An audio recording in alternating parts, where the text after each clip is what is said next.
Metre ब्याज पीडितलाई न्याय कहिले पाउँछन्?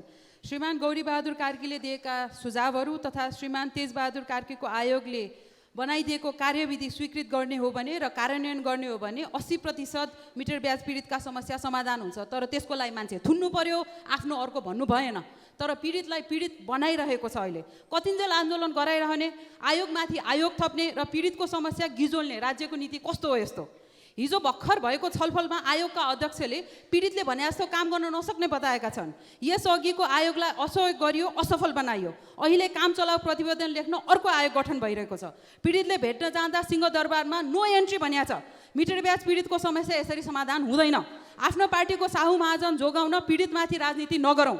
मिटर ब्याजमा गृहमन्त्री, मन्त्री, सांसद र नेताहरूको कहीँ कतै भाग छ भनेर कतै शङ्का उत्पत्ति हुने गरी काम नगरौँ।